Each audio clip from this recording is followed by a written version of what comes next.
Бешинчи сабак.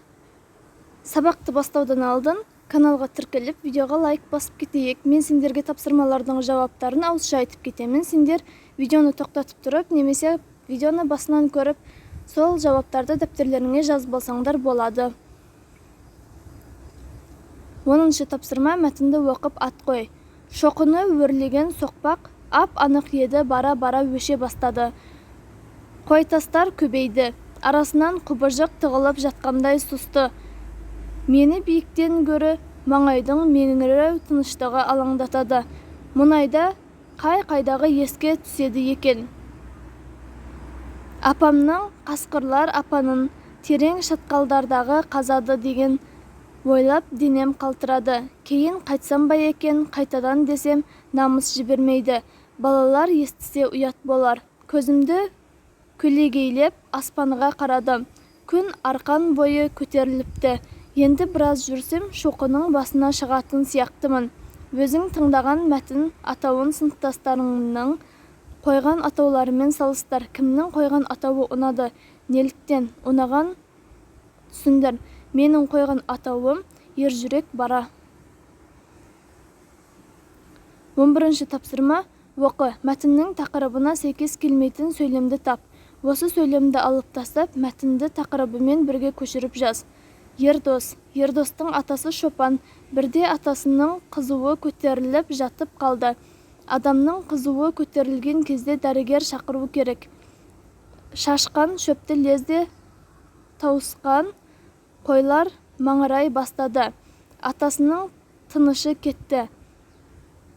Ауырғанына қарамай киініп сыртқа шықты.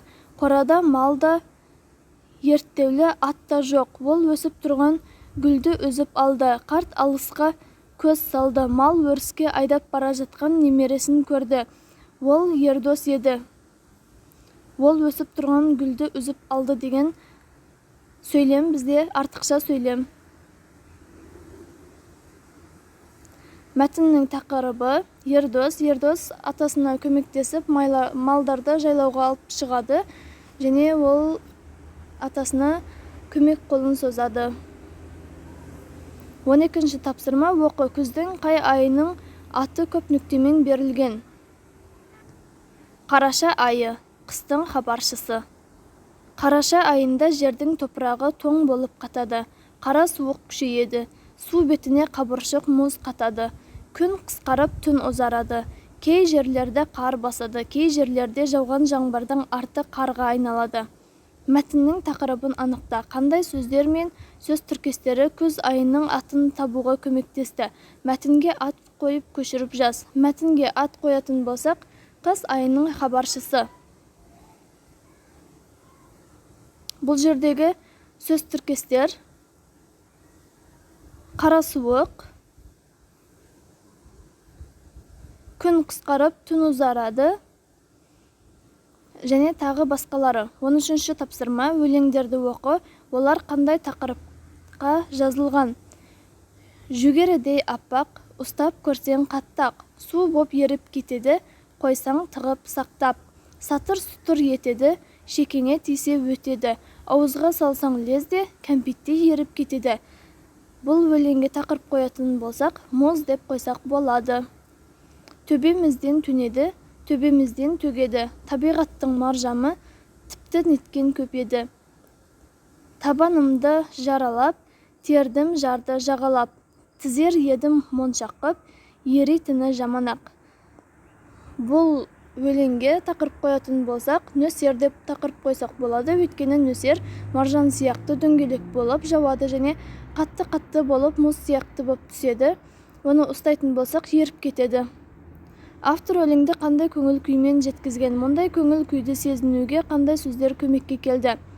Автор өлеңді өте керемет көңіл күймен жеткізген бізге, өйткені мұндай сөздерді шекеңе тисе өтеді, аузыңа салсаң лезде кәмпитте еріп кетеді дегені, және тізер едім моншақ қып деген табиғатты әсемдеп, табиғаттың әдемі көрінісі ретінде айтқан.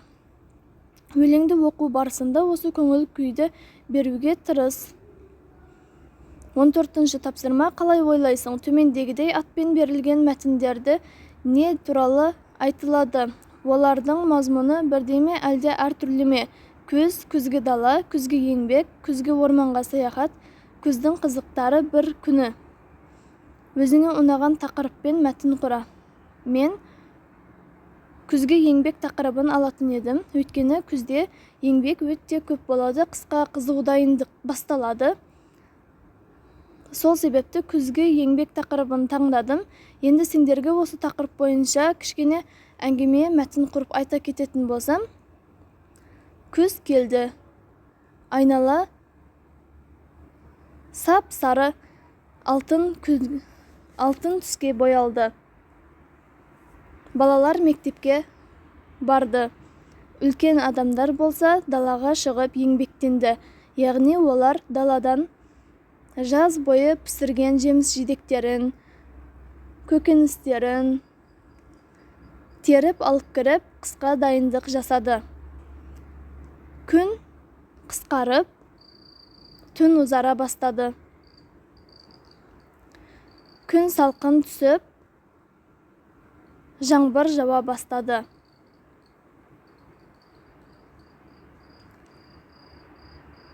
Осымен балалар, бүгінгі сабақ аяқталды. Сабақ сендерге түсінікті болған болса, сабақтың пайдасы сендерге тиген болса, видеоға лайк басып, комментария қалдырып кетейік, және де каналға тіркеліп қояйық.